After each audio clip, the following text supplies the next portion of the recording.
Assalamualaikum warahmatullahi wabarakatuh. Alhamdulillah, Rabbil alamin, wa bihi nasta'inu ala umuri dunya waddin, wa ala alihi wa sahbihi ajma'in. Alhamdulillah, syukur kita kepada Allah Subhanahu wa taala yang masih memberikan kita taufik hidayah serta inayahnya. Duduk kita di sini, hadir kita di majelis ini, mudah-mudahan ini menjadi sebab Allah Subhanahu wa taala ampuni dosa-dosa kita, kabulkan hajat-hajat kita, dan dimudahkan urusan-urusan kita, dan mudah-mudahan Allah Subhanahu wa taala menantikan kita dalam keadaan husnul khatimah wal afiyah. Allahumma amin.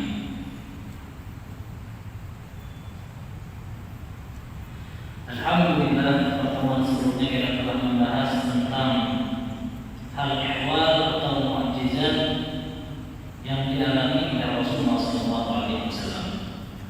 Setiap mukjizat, setiap apa yang terjadi kepada Nabi dan para Rasul yang di luar akal manusia, maka itu dinamakan oleh Rasulullah adalah mukjizat.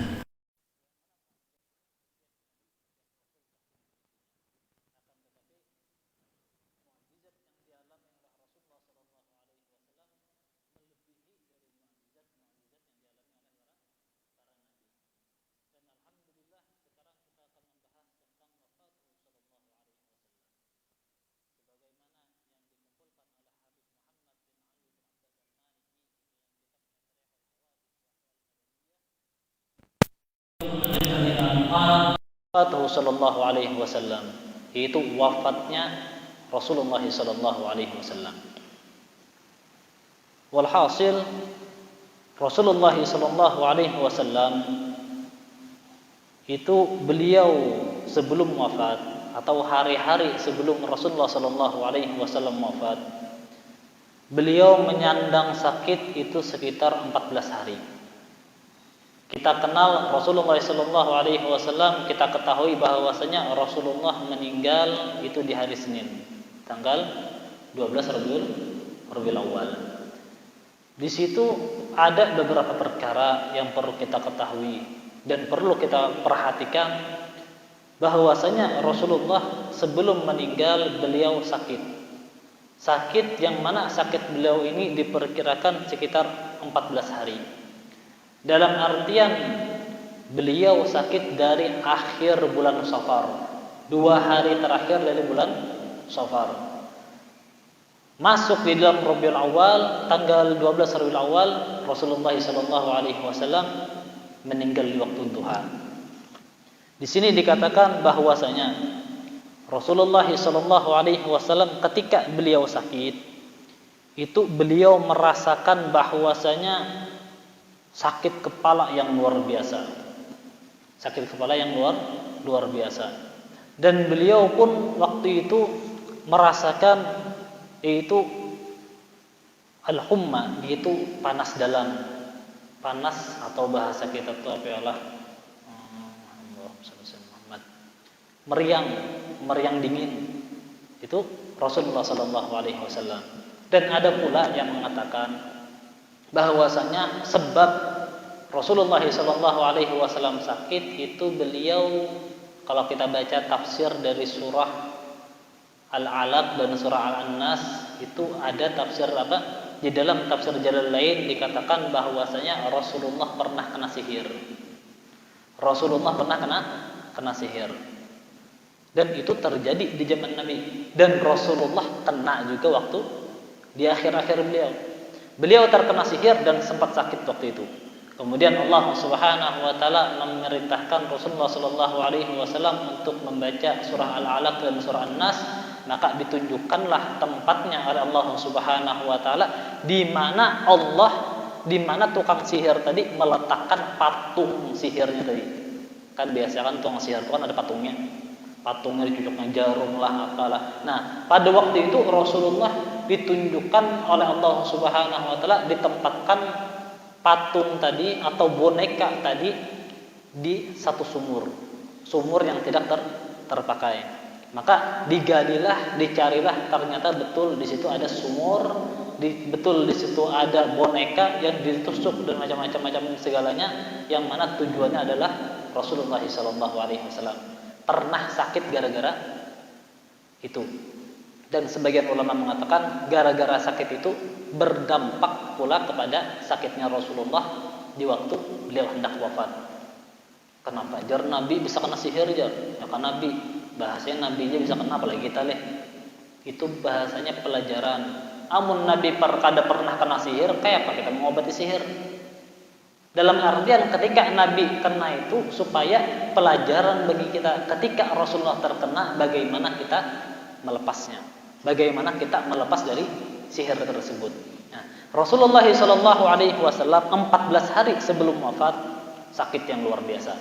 Akan tetapi sakit tersebut tidak menggugurkan beliau untuk tidak melakukan salat, tidak menggugurkan beliau untuk menggilir istri beliau yang 9 orang tersebut. Karena sebagaimana dikatakan di dalam kitab sini bahwasanya Rasulullah sebelum wafat, di dalam masa hidup Rasulullah itu 2 istri yang meninggal, tersisa 9 istri. Dan 9 istri ini setiap hari digilir oleh Rasulullah. Dan waktu Rasulullah sakit pun digilir. Sampai akhir sekali, waktu itu Rasulullah di rumahnya Maimunah, istrinya Rasulullah yang bernama Maimunah. Maka di situ Rasulullah SAW tidak meninggalkan Maimunah, tidak berlepas gitu saja. Rasulullah SAW minta izin kepada istrinya Rasulullah dan semua istrinya Rasulullah untuk menetap, untuk begana di tempatnya Sayyidatuna Aisyah radhiyallahu anha. Kenapa? Karena Sayyidatuna Aisyah itu ada khusus bahasanya tuh, sampai-sampai dikatakan di dalam hadis, ya Rasulullah, siapa yang orang yang paling engkau cintai? Kata Rasulullah, amun dari kalangan laki-laki Abu Bakar, kalau dari kalangan perempuan Sayyidatuna Aisyah. Itu kata Rasulullah SAW. Maka di situ para istri-istrinya Rasulullah SAW sepakat untuk mengasihkan, memberikan giliran dia diberikan kepada Sayyidatuna Aisyah. Sampai kapan? Maunya sampai Rasulullah SAW sehat. Maka ketika itu mendengar izinnya dari istri-istrinya Rasulullah SAW, kenapa Rasulullah kada berlepas ke dia? Ketika bahasanya jikalau Rasulullah SAW meninggalkan gara-gara sakit, berarti di situ ada uzur ketika sakit. Akan tetapi di sini Rasulullah tetap ingin adil, ingin adil. Maka digotonglah Rasulullah, sampai-sampai dikatakan dalam sebuah riwayat ketika Rasulullah SAW dibawa dari rumahnya Maimunah ke rumahnya Sayyidatuna Aisyah, itu 2 orang yang menggotong Rasulullah, dan Rasulullah itu kada kawa bertahan pakai batu sidin. Bahasanya itu kayak diseret gitu batu sidin tuh. Kada kawa sidin menginjakan, bersandar, berdiri dengan kaki beliau. Kemudian dibawa ke rumahnya Sayyidatuna Aisyah, yang mana jaraknya rumah Sayyidatuna Aisyah dengan mihrabnya, yaitu Raudhatus Syarif, masjidnya Rasulullah SAW, peimamannya Rasulullah SAW, pandang kayak itu ya. Bahasanya dari sini, di situ ujung situ rumahnya Sayyidatuna Aisyah. Kan kita lihat kan Raudhah dengan tempat kuburnya Rasulullah parah. Nah, tempat makamnya Rasulullah itu kamar Sayyidatuna Aisyah. Di tempat Rasulullah dikuburkan, di situ pula kamarnya Sayyidatuna Aisyah, dekat. Jadi ketika tepatnya tanggal 11 Rabiul Awal, ketika malam Selasa, malam Senin, hari Minggu malam Senin, para sahabat menunggu akan Rasulullah SAW. Dan juga diceritakan sedikit bahwasanya awal-awal sakitnya Rasulullah 7 tempat air, yang mana tempat ini lendes kom. Tempat ini amun di daerah Arab tuh ada 1 tempat dari kulit kambing. Jadi kambing ini disembelih, kada dipotong-potong kulit tadi. Jadi sisa ikat kan disembelih kambing tadi, diambil kulitnya tanpa dipotong-potong kulit tadi. Jadi masih utuh. Di kulit kambing tadi yang terpotong-potong dijahit. Nanti tempat kepala kambing yang disembelih tadi itu dimasukkan air. Sudah bersih bahasa ini. Tempat untuk air. Kenapa? Karena di daerah sana bahari kadang namanya kulkas. Dan air yang disimpan di dalam tempat kulit kambing tadi itu apabila diminum segar. Dan Rasulullah minta 7 tempat kulit tersebut. Kenapa 7? Karena ada rahasia di dalam 7 tadi. Kayak kita menuju hari. Dan di situ mengajarkan kepada kita 7 itu ada rahasia. 40 ada rahasia, 41 hari. Kayak tawaf 7 kali. Sa'i 7 kali. Dan banyak hal yang lainnya berhubungan dengan 7. Dan di situ Rasulullah meminta 7 tempat air, yang mana air ini digunakan Rasulullah untuk supaya sigar. Karena amun orang sakit, amun orang uyuh, simbur aja banyu, apalagi orang guring bahasanya. Sigar bahasanya. Nah, dan di situ Rasulullah ketika malam itu, maka para sahabat ketika waktu Isya menunggu Rasulullah. Menunggu Rasulullah keluar dari rumahnya Sayyidah Aisyah. Ditunggu, maka bangunlah Rasulullah sallallahu alaihi wasallam, dikumandangkan adzan. Ketika dikumandangkan adzan, Rasulullah ingin keluar dari kamarnya Sayyidah Aisyah untuk mengimami para sahabat waktu salat Isya. Maka ketika itu, ketika digotong Rasulullah sallallahu alaihi wasallam ingin keluar dari kamarnya Sayyidah Aisyah, terjatuh Rasulullah, pingsan. Maka tidak lama bangun lagi Rasulullah. Ketika bangun Rasulullah terjatuh karena kelelahannya, karena sakitnya, maka Rasulullah bertanya, hal yuqimus shalah, apakah sudah didirikan salat? Kata para sahabat, ya Rasulullah, belum. Semua sahabat menunggu engkau. Maka bangun Rasulullah. Ketika hendak berjalan lagi, jatuh lagi Rasulullah. Beberapa kali itu terjadi, sampai yang terakhir kali Rasulullah, sebelum Rasulullah SAW bangun, memerintahkan untuk Abu Bakar Siddiq menjadi imam. Jadi selama Rasulullah hidup ada pernah yang lain mengimami Rasulullah jadi imam, kecuali di hari-hari Rasulullah pada kawa sembahyang diimami oleh Abu Bakar Siddiq. Ketika para sahabat mengetahui bahwasanya Rasulullah ingin keluar sholat bersama dengan para sahabat, maka sahabat menunggu. Ditunggu oleh para sahabat, dan ada yang mengatakan bahkan sampai jam 10. Saking hendak menunggunya nih. Sampai jam 10. Makanya dikatakan di dalam sebuah riwayat dan di dalam hukum fikih juga disunnahkan ta'khir salatul Isya, mengakhirkan sedikit sembahyang Isya. Makanya kita kan kayak pengajian guru muhsin, kadang dilambat sedikit pengajian, sunnah ditakhirkan. Cuman ditakhirkannya karena ada amalan ibadah. Kayak kami bahasnya di Hadramaut, itu diakhirkan juga. Habis sembahyang kamu di syihir, habis adzan baca Ratibul Haddad. Imbah Ratibul Haddad ya sembahyang ditakhirkan sedikit. Nah, di situ maka para sahabat ketika mendengar bahwasanya Abu Bakar Siddiq akan menjadi imam, maka para sahabat menunggu. Jadi maka Abu Bakar Siddiq disuruh menjadi imam oleh Rasulullah. Maka di situ tunjul-tunjulan. Jar Abu Bakar Siddiq, ya Umar, ente yang jadi imam.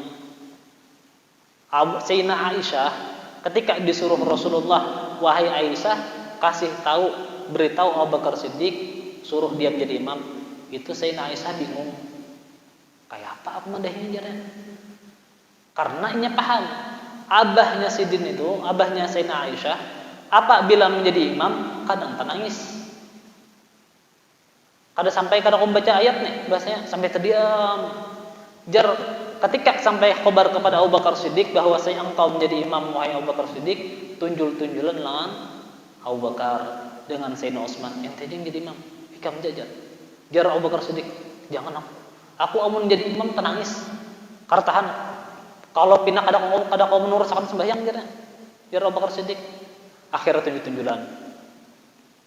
Lawas juga tunjuk-tunjulan tuh. Kayak kita nih, tunjuk-tunjulan. Siapa yang jadi imam jar, mulai dari imam jar, tunjuk-tunjulan. Maka akhir sekali, maka Abu Bakar Siddiq menjadi imam. Ketika Abu Bakar Siddiq memulai sembahyang dan para sahabat berimaman dengan Abu Bakar Siddiq, Maka bangun Rasulullah sallallahu alaihi wasallam, bangun kemudian memperbarui wudunya. Ketika memperbarui wudunya, maka Rasulullah bangun. Rasulullah bangun dan digotong berjalan Rasulullah sallallahu alaihi wasallam sambil diambil untuk dibantu untuk menuju ke imam sop pertama. Karena masih ada jarak bahasanya. Jadi di sop pertama, maka pada waktu itu ketika Rasulullah keluar dari kamar Sayyidah Aisyah, para sahabat yang melihat keluar Rasulullah dari kamar Sayyidah Aisyah bertapuk-tapuk. Supaya memberitahu kepada Abu Bakar Siddiq, Nabi ada. Cuman Abu Bakar Siddiq ini apalah gurunum-gurunum di belakang kita. Karena waktu itu belum diberitahu oleh Nabi. Apabila imam ada salah atau ada sesuatu, maka subhanallah. Apabila perempuan yang melihat di dalam salat bersama perempuan, maka apabila perempuan ingin memberitahu bahwa imam salah, maka pakai tepuk tangan. Amun lakian tasbih, amun perempuan tepuk tangan. Pada waktu itu para sahabat ketika melihat Rasulullah keluar dari kamarnya Sayyidina Aisyah bertapukan. Sayyidina Abu Bakar Siddiq bingung. Kenapa? Ini di belakang dia, kena gurunum-gurunum, bertapak-tapak bahasanya. Maka waktu itu Abu Bakar Siddiq kadakawa melihat, karena pintunya Sayyidina Aisyah itu di belakang imam. Jadi imam kadakawa melihat ke pintunya Sayyidina Aisyah, sedangkan sahabat berhadapan lawan pintunya Sayyidina Aisyah yang tempat Rasulullah keluar. Maka ketika Rasulullah mendekat dengan tempatnya Abu Bakar Siddiq, maka Abu Bakar Siddiq menoleh ke belakang, melihat ke belakang. Nah, di sini kita tahu bahwasanya menoleh ke belakang itu kadang membatalkan sholat, dengan catatan menoleh tanpa menolehnya dada. Karena kiblatnya kita itu pakai dada, bukan pakai kepala. Makanya dianjurkan juga ketika kita salam, salam di dalam ketika salat terakhir ketika salam terakhir, ketika ingin salam keluar dari salat, assalamualaikum warahmatullah, assalamualaikum warahmatullah.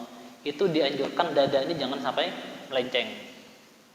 Kenapa? Jikalau kita mengucap, karena kapan seseorang keluar salat? Ketika alaikum itu keluar salat. Assalamualaikum setelah hendak melencengkah kadakah? Cuman yang di sini disunahkan bahwasanya ketika kita mengucap assalamualaikum warahmatullah, dada itu jangan sampai. Takutannya kita belum mengucap alaikum, assalamualaikum, melenceng dulu keluar dari sembahyang. Kenapa? Karena berpaling dada kita dari kiblat. Nah, makanya disunahkan ketika kita ingin mengucap salam assalamualaikum hanya berpaling. Itu pakai dada kada masalah sudah, karena sudah di luar sembahyang.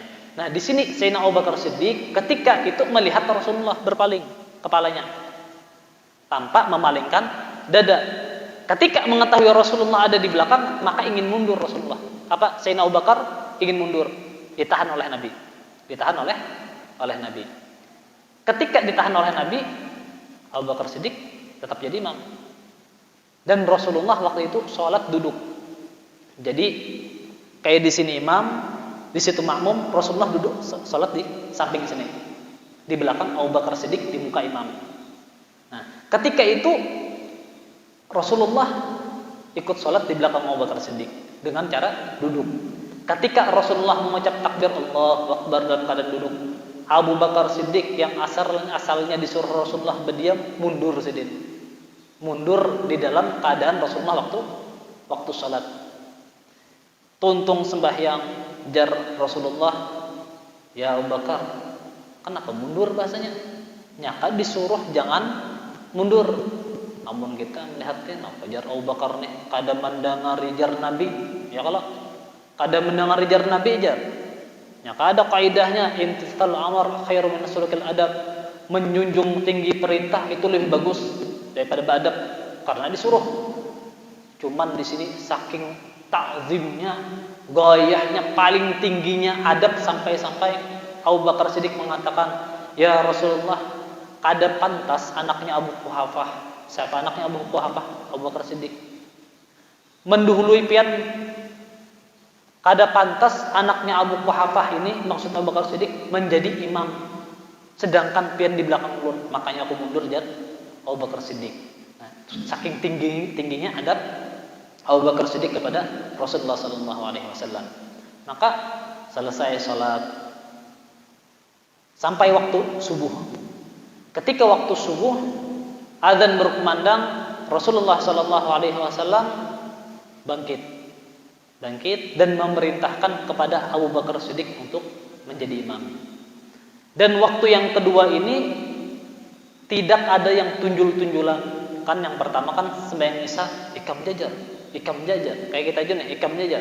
Cuman sudah waktu Isya sampai subuh, jar Rasulullah, Abu Bakar Siddiq yang menjadi imam. Maka menjadilah imam Abu Bakar Siddiq.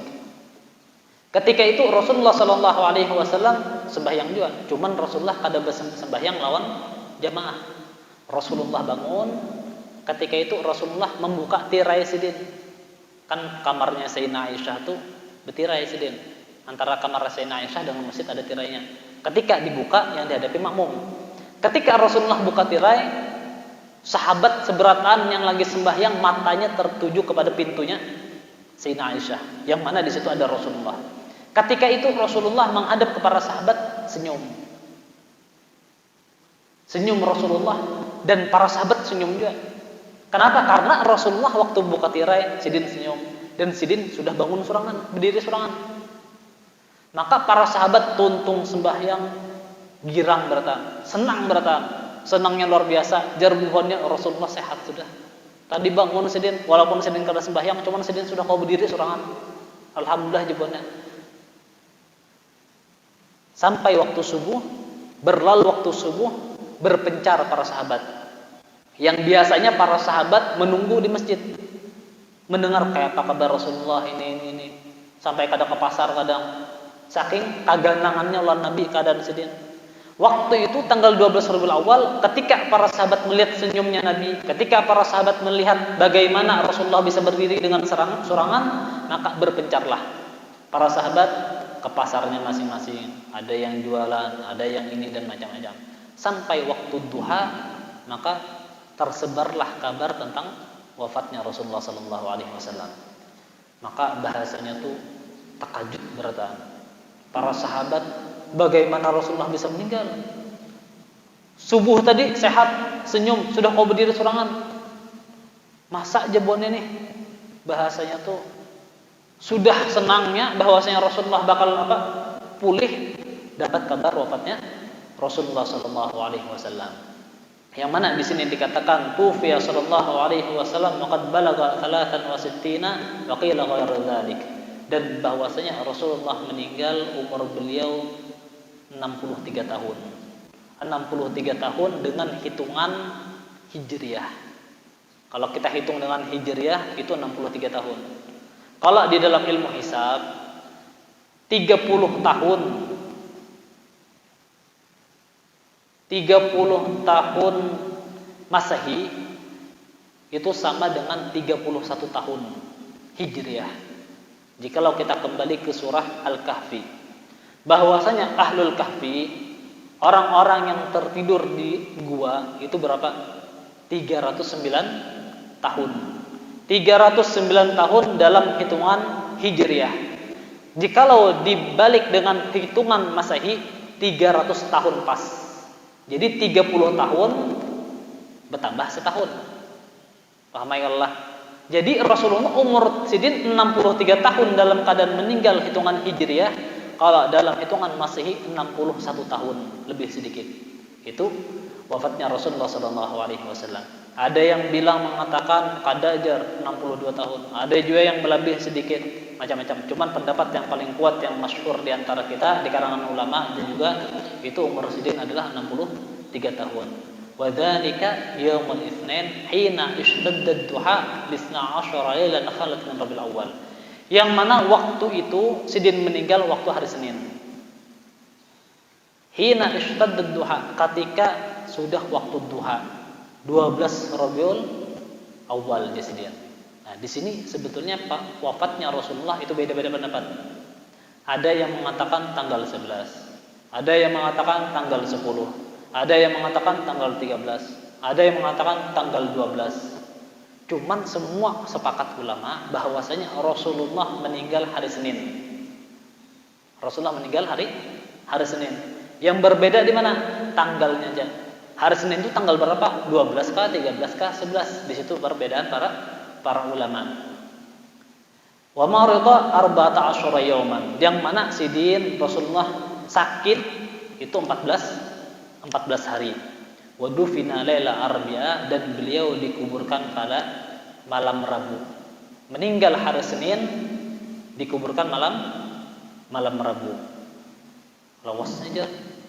Harusnya kan meninggal hari Senin duha, harusnya zuhur dikuburkan atau asar. Ya kalau kenapa lawas benar aja? Nah, di sini para sahabat bingung. Wa tufiya Rasulullah sallallahu alaihi wasallam yaum itsani wa dufina lailatul arbi'a. Wa qala al-ulama wa kana sababu fi ta'khirihi sallallahu alaihi wasallam ma 'amilta min ishtighalihi bi bai'i Abu Bakar hina tamat wa qila li ittifaquhum ala mauti sallallahu alaihi wasallam. Kenapa di situ terlambat menguburkan Rasulullah sallallahu alaihi wasallam? Karena tidak ada yang tahu bagaimana dan di mana Rasulullah dikubur. Ini Rasulullah meninggal, dikubur di Baqi kah atau di mana? Jadi di situ sahabat bingung semua. Kemudian ada salah satu sahabat yaitu Abu Bakar Siddiq. Beliau pernah mendengar bahwasanya di mana matinya atau meninggalnya para nabi, di situ pula dikuburkan. Meninggalnya di situ, dikuburkan di situ. Dan Rasulullah meninggalnya di kasurnya Sayyidina Aisyah, maka dikuburkan di kasurnya atau digali di liang di situ, di tempat Rasulullah meninggal juga. Makanya Rasulullah dikuburkan di kamar Sayyidina Aisyah. Kenapa? Karena Rasulullah meninggal di situ. Kan bahasanya di dalam hadis kada boleh meletakkan kuburan di dalam masjid. Ada yang mengatakan sebagian kayak itu. Kenapa aja? Cuma kita lihat kayak apa Rasulullah. Kan kayak itu. Karena bahasa jarbuannya tuh jarbuan sebelah nih. Amun kita mandak di masjid, berarti sujud jarbuannya juga kena. Kan kada boleh sujud kepada selain Allah. Contoh ada makamnya Nabi. Sembahyang kan di sebelakang makam itu tempat-tempat imam-imam, makmum. Amun sujud berarti sujud lawan Nabi, itu dari segi gambarannya. Cuman berbeda lagi dengan i'tiqad dan niatnya. Nah, itu Rasulullah sallallahu alaihi wasallam. Jadi Rasulullah meninggal pada hari Senin, dikuburkan malam Rabu. Kenapa? Karena tidak ada yang paham dan bagaimana di situ berbeda, sampai ulama sahabat pun bingung. Rasulullah kayak apa dimandiakan aja? Pakai baju kah? Kada. Sembahyang sidin kayak apa? Disembahyangi berjamaah kah? Apa kayak apa? Dikuburkan sidin kayak apa? Nah, apakah dikuburkan di Baqi kah? Apa kayak apa? Nah, di sini bahwasanya Rasulullah dikuburkan di tempat beliau meninggal. Allahu a'lam. Insyaallah pertemuan akan datang kita akan bahas tentang apa-apa yang terjadi, bagaimana sahabat ketika mereka mendapati Rasulullah meninggal. Siapa yang memandikan, bagaimana memandikannya, dan siapa yang mengusap perutnya Rasulullah sallallahu alaihi wasallam. Biasanya kan kalau kita ada orang meninggal itu diusap perutnya supaya kotorannya keluar. Dan siapa yang menggotong Rasulullah sallallahu alaihi wasallam, mengkafannya Rasulullah, dan bagaimana kafannya, insyaallah akan kita bahas dalam pertemuan sebelumnya. Allahu a'lam. Mudah-mudahan kita hadir dalam majelis ini Allah Subhanahu wa taala ampuni dosa-dosa kita, kabulkan hajat-hajat kita, dimudahkan urusan-urusan kita, dan mudah-mudahan pertemuan ini menjadi pertemuan yang ridha Allah Subhanahu wa taala, pertemuan yang menjadikan kita tambah cinta kepada Rasulullah, pertemuan yang menjadikan kita tambah tahu bagaimana perjalanan Rasulullah sallallahu alaihi wasallam, dan mudah-mudahan semua kita mati dalam keadaan husnul khatimah wal afiyah. Amin Allahumma amin. وعلى هذه النية وكمنا سلفنا الصالح الفاتحة.